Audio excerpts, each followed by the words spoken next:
Namaskaram. Well, when you said it's not a human invader, but a virus, you're making it like being infected by a virus or this virus pandemic is worse than the World War II that you were referring to in some way. Well, we need to understand this. Most people don't know what is a war. Like for example, in India, though we have seen 4 wars, and America, probably in the post-World War I'm saying, America must have seen about 4 to 5 wars. But for India, the wars are fought on the border. Our soldiers have fought on the border, sacrificed their lives. But for the Americans, the wars are fought somewhere else. But just yesterday, we are commemorating the end of World War II. You ask the Londoners what war meant at that time, because every home was destroyed and around you there's a whole lot of destruction. That is not a joke. So virus is not as big as a war, though we have to handle it in a war footing. It is not as big, let's not magnify it that big, because being shot at, being bombed out is a different experience than right now this virus. It is not even being carried by some mice or mosquito or something else that we cannot control. We are the carriers. All we have to do is, if we behave responsibly and consciously, we can stop the virus in its tracks right now, because without us it can't go anywhere. When we are the transportation system for the virus, isn't it in our hands to stop? But that's not how a war happens. When a war happens, it's a totally different affair. So having said that, but at the same time, this is so universal, that is, this is literally covering the whole planet or the entire human population, so it is big, it is not small. Well, many things we have been doing. Well, all of you are entrepreneurs, what I say you may not like a little bit, but I want you to sit back and think, because right now, economy has sort of come to a near standstill situation. When a machine has stopped, it's a good time to maintain and fix that machine, because a running machine is very difficult to fix. Nobody will have the focus to fix a machine, especially if it's running well. Then nothing can happen, I must tell you this. In 2008, when I was at the World Economic Forum, well, there was a bit of a, meltdown, and everybody was carrying a long face. These 1,000 and odd people, most of them billionaires, they were a few billions less, and they were carrying such long faces. So they asked me to handle a session called recession and depression.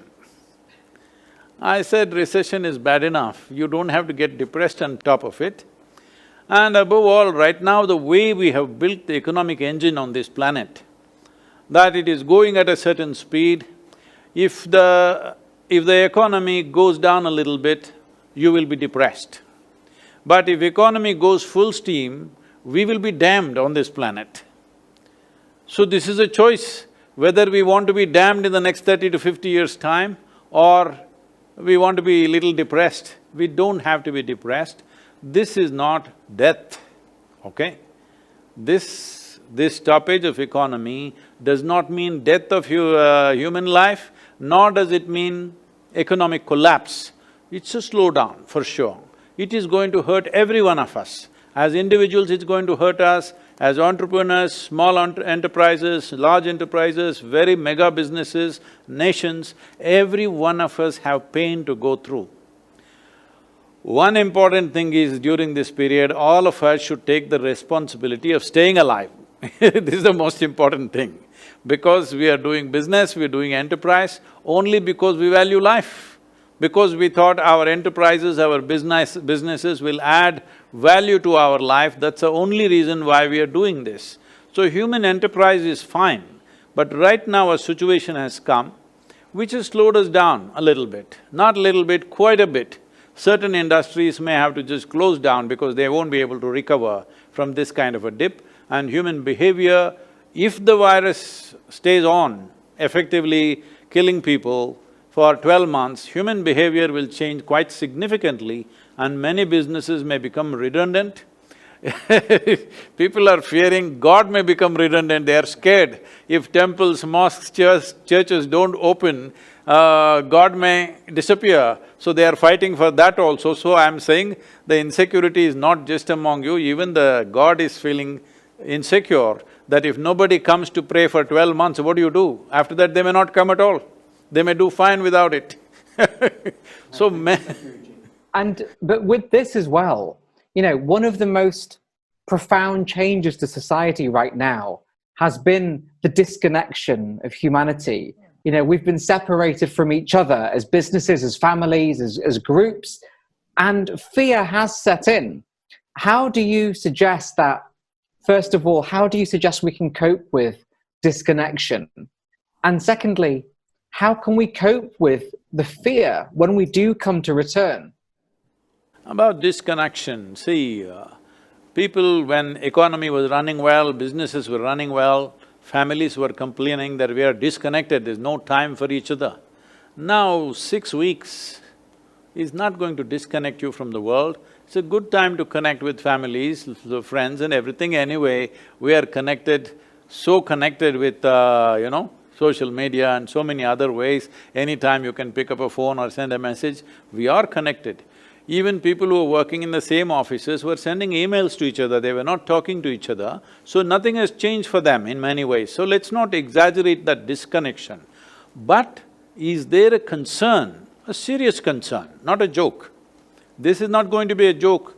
I am not saying this is not of any great consequence, it is. But at the same time, tell me, would we have, as human beings, as societies, as nations, always all of us trying to be, do better than others, would we have stopped and looked at how to redirect the economy? We would not have done, till a major disaster happens. I would say this is a soft disaster. Unfortunately, over 250,000 people have died. But if climate change disasters happen, much more will die. So instead of that, this is a soft one. This is the time that we need to restructure our businesses, restructure the way we run the economy. What is success itself, we need to redefine. For example, in the last 50 years, from 1970, 60% of the vertebrate population has disappeared. There are many explanations being given, accusations being made about where the virus came from, how it happened and all this. But the fundamental simple thing, see, yourself also, I'm saying both of you are outside the country or you're in India and he's in UK, right? So I'm in Manchester and Mahavir is in India. Okay. Yeah, I'm in Jaipur, yeah. Don't tell me you're a United fan or something.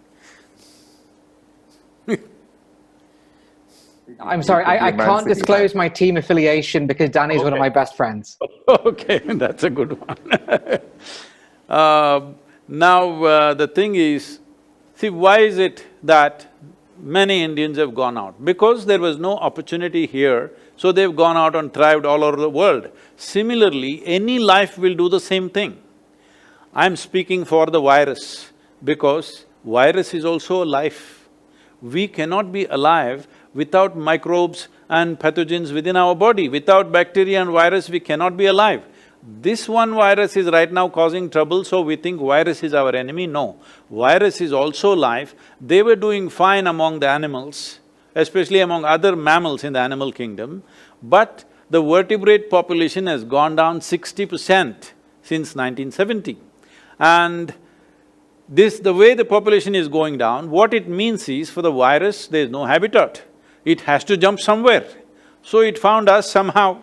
Whether it jumped in a marketplace or a laboratory, whatever, this is a debate, we do not know what the answers are for this. But it has jumped one way or the other, and this is not the first time it's jumped. Many times these things have happened. When the Spanish flu happened, over 50 million people died. In India, 12 to 17 million people died. That's not a small number. When the world's population was just 2 billion people, 50 million people died. So right now, 250,000 people have died. And especially in a time like this, where our ability to travel is quite limitless, every day people are flying all over the world, in spite of that, it is pretty good because our awareness, our medical systems, everything is way better. So we can make this disaster, we can make this virus situation into a minor aberration in our life rather than making it into a major calamity. if only we conduct this properly. About fear, fear means you must understand this, about what may happen tomorrow. So essentially what is happening is, right now there is a challenging time in front of us, true, really challenging times like never before for our generation of people. This is the most challenging times we are facing. When there is a challenge in front of you, you must be at your best. This is the most important thing. When there is a challenge in front of you, your competence becomes the most important thing that you need to do. Tell me, when you're in fear, are you very competent? No. The basic faculties will be lost. You will become debilitated with fear. So, what is the logic behind this? The thing is just this, whenever there is a challenge in front of you, your own intelligence turns against you. Right now, let's not decide what to do tomorrow because we still do not know how the virus will play out. We do not know. Everybody is making their own guesses, but nobody… I'm listening to all the scientific stuff that's going on in the world, what doctors are saying, politicians are saying, economists are saying, but the clear picture is this, we really do not know how things will be in another 2 months' time. Nobody knows for sure how it's going to play out. People are saying it's already mutated into 10 different forms, whether it'll respond to the vaccine, how many 10 vaccines for 7.6 billion people, when will you give that vaccine? This is not practical things, anything that's being spoken. So we have to wait. When we wait, the best thing to do is right now to upgrade ourselves. Upgrading ourselves means our physiological capabilities, physically we must become fitter. In the next 1 month, all of you Thai people set this up, the next 1 month, you must be at least 10% fitter than what you are right now physically. Mentally, you must be 10% sharper, I can give you tools for this. And emotionally, you must be at least 10% more balanced. Energetically, you must be at least 10% more effervescent. All these things will be most vital when you have to step out and face the new situation that we have still not figured. Let us not assume this will happen, that will happen, because we don't know what will happen.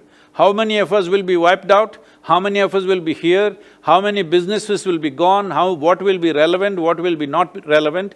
We have no clear picture, only guesswork is going on. So using our imagination, we are causing fear. Instead of that, this time around, let's invest it upon ourselves to make ourselves into more competent, more balanced and better human beings. That's the only way you can face an unknown situation. Thank you, Guruji. Now, in a moment, I'll pass to Mahavir with some questions from our Thai chapters around the world, but just before we do that, do you think that a crisis like this will change the relationship that we have to our material possessions, our relationship with wealth even? Because these are also very important questions for business leaders, is will this change the nature of what we think is important when it has been money and wealth in the large part for such a long time in society? See, most human beings are existing like they're immortal. People think… most people think other people die, you know. No, you and me will die. It's just that we don't want to have an untimely death, that's all. But you and me will die, we are all dying sort. So now virus has brought the mortal nature of our existence right up in our faces, which is a very good thing. If we don't die, it's a good thing. But we realize we are mortal, but we did not die is a very good thing to happen to a human being, because mortality means just this, that you understand that you are on a limited lease of time. If you understand that you are on a limited lease of time, you will definitely organize your life in a more meaningful way than the madness with which people are going on right now. Definitely it needs to happen, I hope it happens, but after nearly 5 weeks of lockdown, in India they opened the liquor shops, whoa! Everybody forgot everything and they piled up like animals on top of each other, they had to close it down now. Now they're doing home delivery of liquor for the first time. Get drunk and be home, don't come out and do a mess. So nothing changed for these people at least. But if the virus situation and this fear and this social distancing lasts for more than 9 to 12 months, definitely the way we relate to what we possess will definitely change, and that is a welcome change. Thank you, Guruji. And now I'd like to pass to Mahavir Sharma in Jaipur with some questions from our Thai global chapters. Thank you, Vikas, and thank you, Sadhguruji. So the first question is from two chapters across different parts of the world, Singapore and Silicon Valley. I'm changing the topic from coronavirus and the current crisis to general entrepreneurship and business, and I think we need to move on, as you rightly said in your replies. So, as I told you, we have startups, young startups who are struggling, cash flow issues, who are, becoming tougher and tougher. Established business people also struggling and not knowing what the future is. So my question is that all of us have to become stronger, as you said, mentally and emotionally, and also spiritually, in my opinion. The inner engineering that we all need to work or rework as entrepreneurs, as startups, as professionals. What should one do to restructure oneself from within? See, it's going to be a challenging terrain, no question. Whatever the nature of your business, certain businesses will do very well post-virus for their own reasons, but even those businesses will have to be agile and handle the new terrain that will come in front of them. If you want to approach, let us say you're in Rajasthan, let's say you want to travel the Thar desert, you would want a machine which is well engineered, isn't it? You don't want to go into a desert with a badly engineered machine where anything could happen. So now we are approaching a place where the terrain is not going to be as you expect. Unexpected terrain that we may hit lots of bumps, lots of pits, all kinds of things. Nobody knows what kind of challenges it will throw, but we clearly know it is going to be a very challenging situation for anybody who is managing anything. Businesses, nations, institutions, individual lives, everybody will have their own kind of challenges. So when this happens, the most important thing is that you're well engineered. What does engineering mean? See, we say something is well engineered because it functions the way we want it, isn't it? If a machine functions the way we want it, if the building functions the way we want it, we say this is a well-engineered structure. So similarly, in your life, your body, your mind, your emotion, your energy should work for you. Just now he was mentioning about fear. Fear, anxiety, anger, resentment, hatred, whatever, anything that is unpleasant within you, for this people may go on giving many reasons. Today there are over 72,000 exotic names for psychological disorders of various kinds. You can give as many names as you want, but essentially what has happened is, your intelligence is turned against you for some reason, whatever the reason. Fundamentally, your intelligence is turned against you. There are only two kinds of sufferings in human life, physical suffering and mental suffering. If the virus gets us, then there is physical suffering, that's a different matter, we need to deal with it completely differently. The rest is all mental suffering. 95% of human suffering is mental suffering. What mental suffering means is, you are on… when it comes to suffering, you are on self-help. You don't need any outside help. Right now, sitting at home, you will think about something that may happen 10 days ago and already suffer something which does not exist. What is it that human beings are suffering? What happened 10 years ago, they still suffer. What happened 10 years ago does not exist. So what you are suffering is, you're suffering your memory.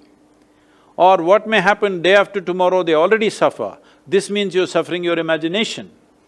So if you're suffering your memory and imagination, one thing we need to understand is that as human beings, we have a very vivid sense of memory. That's why our lives are so rich. No other creature on this planet has the kind of memory and detailed memory as we have. And no other creature has a fantastic sense of imagination that human beings have. Now you're suffering your memory, you're suffering your imagination means you're suffering your evolution of becoming a human being. So most people would like to have half the brain that they have right now so that they can be peaceful. So when it doesn't work, that's why they soak it in alcohol so that half is preserved for some other time, and they feel little peaceful for some time. Well, when it goes completely out of control, the doctors even going to the extreme stage of doing what is called as lobotomy, that a part of the brain is removed. If a part of your brain is removed, No fear, no anxiety, nothing peaceful, but no possibilities either. So I'm saying, what is a possibility, you are making it into a huge problem simply because you're not well engineered. What does being well engineered mean when it comes to a human being? You heard of… you're in UK, so you definitely heard of Charles Darwin, right? Nobody did not hear about him. He didn't come from Manchester, I think. No, he wasn't perfect, so… I get you.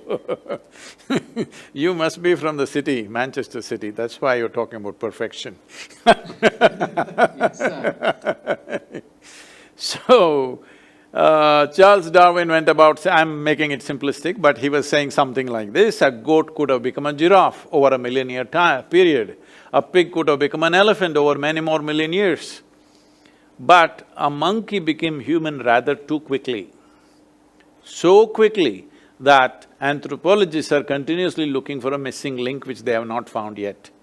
So what it means is, in terms of DNA difference, if you look at it, between a chimpanzee and yourself, the DNA difference is only 1.23%. 1.23% is not much of a difference. So physiologically, we are very, very close to a chimpanzee. But in terms of our intelligence and our competence and our awareness, we are worlds apart from a chimpanzee. So right now, human problem is just this: they have an intelligence for which they don't have a stable enough base, so they are suffering their own intelligence. You can call it tension, fear, anxiety, madness, misery, whatever you want to call it. Essentially, human beings are suffering their own intelligence.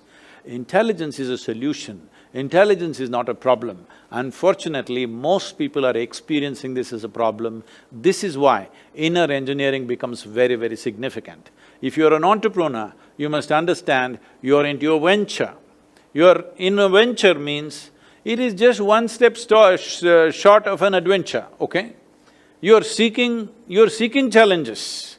If you did not want challenges, Rajasthan government would have been a fine place, to work.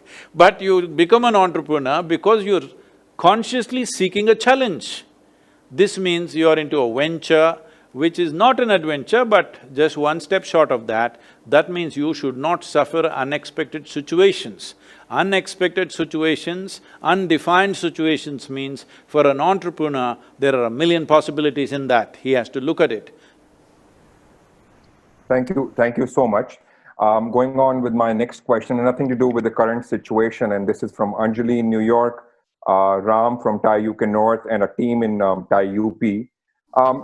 What causes, and this is a very generic question, of feelings of unpleasantness, disconnect, dissatisfaction, unhappiness within oneself in life, and these things invade yourselves, and actually you underdeliver or work, and that creates a challenge for everyone, and one has to compromise on whatever business or job that one is doing, or sometimes even people become procrastinated because they're comparing themselves from other people.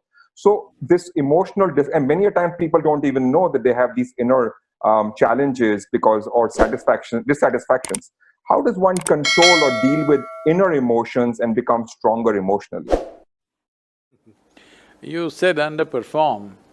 What I say right now, this is not to insult anybody, but I'm saying over 95% of the human beings on the planet are underperform all the time.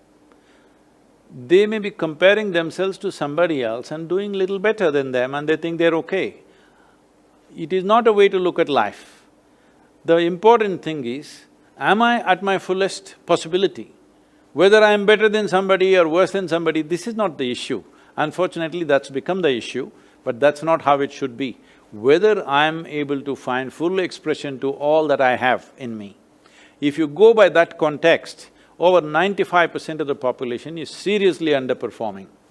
If anybody comes to me here, those people who came here thinking, spirituality means they can close their eyes and do, whatever that kind of stuff, I'm all making them do 5 people's work.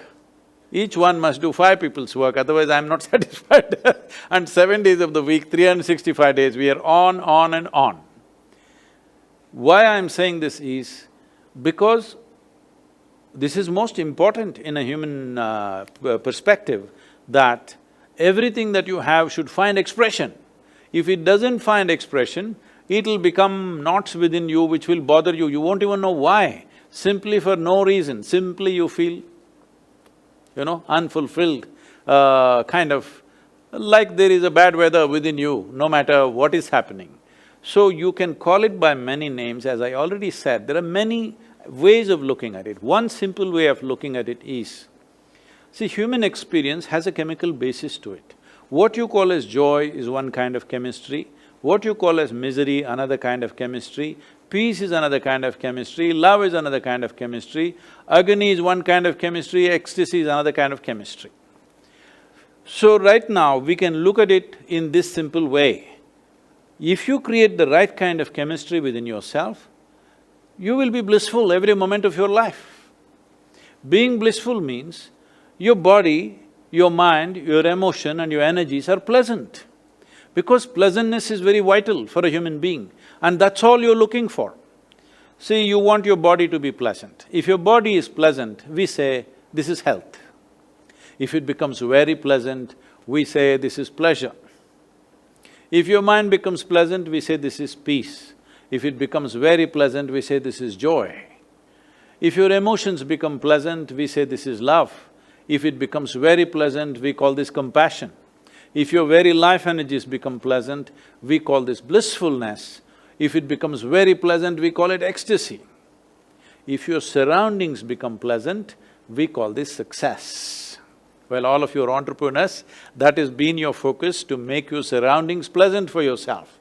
But when you want to make your surroundings pleasant, there are many ingredients in the surroundings. You will have to have some mastery over many people, many situations, various aspects in the world. Then only surroundings will become pleasant. For this, it is a question of competence. But to make your body pleasant, to emotions pleasant, mind pleasant and energies pleasant, it's 100% your business.